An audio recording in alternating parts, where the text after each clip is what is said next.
లోతు అబ్రహాముగా పేరు మార్చబడిన అబ్రాముకు స్వయాన సోదరుని కుమారుడు. లోతు అబ్రహాముతో కలిసి ప్రయాణిస్తూ అతనితో కలిసి జీవిస్తూ చాలా ఆస్తిని సంపాదించాడు.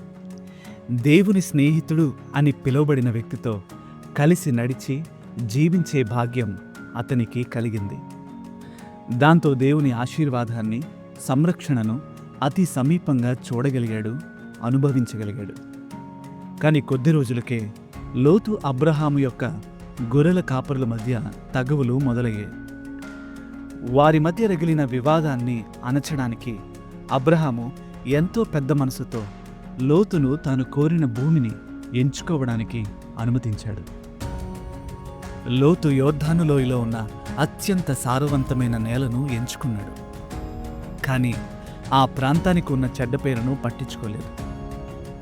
లోతు సొదొమలో స్థిరపడిన కొద్ది కాలానికే ఆ ప్రాంతంలో యుద్ధం సంభవించి లోతు కుటుంబం మొత్తం బందీలుగా తరలించబడ్డారు. ఈ వార్త విన్న అబ్రహాము తన బలగాన్నంతా తీసుకొని సుమారు 200 నుండి 250 మైళ్ళు ప్రయాణించి లోతు కుటుంబాన్ని శత్రువుల చేతిలో నుండి రక్షించాడు. అయినప్పటికీ లోతు మళ్ళీ ఆ దుష్ట పట్టణానికే తిరిగి వెళ్ళాడు. అక్కడ లభించే లోక సంబంధమైన సుఖాలు అతన్ని అటువైపు ఆకర్షించాయి.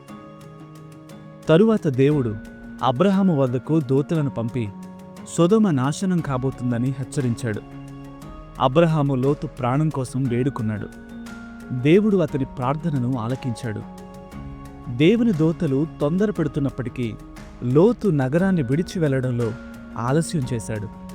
అతని భార్య కూడా హెచ్చరికలను పట్టించుకోలేదు. వెనక్కి తిరిగి నగరాన్ని చూసినప్పుడు ఆమె ఉప్పు స్తంభంగా మారిపోయింది. లోతుతో పాటు అతని 2 కుమార్తెలు మాత్రమే అక్కడి నుండి తప్పించుకున్నారు. తరువాత దేవుడు ఆ పట్టణాలపై గంధకాన్ని, అగ్నిని కురిపించి నాశనం చేశాడు. లోతు తీసుకున్న ఈ నిర్ణయం తప్పుడు ప్రాంతంలో తప్పుడు వ్యక్తుల మధ్య ఉండిపోవడానికి కారణమైంది. సొదొమ దేవుని దృష్టిలో దుష్టత్వంతో నిండిపోయిన ఒక పట్టణం. కానీ అది లోతు కంటికి ఇంపుగా కనిపించింది. బలహీనమైన భక్తి, లోకం మీదున్న కోరిక, ఇవి 2 తప్పుడు నిర్ణయాలకు దారితీస్తాయి. చివరికి లోతు తన ఆస్తిని, భార్యను కోల్పోయాడు. తన బంధువైన అబ్రహాము దేవుని పట్ల కలిగున్న భక్తి నుండి కొంతైనా లోతు నేర్చుకుని ఉండుంటే ఈరోజు తన కథ గురించి మనం వేరేలా చెప్పుకునే వాళ్ళమేమో.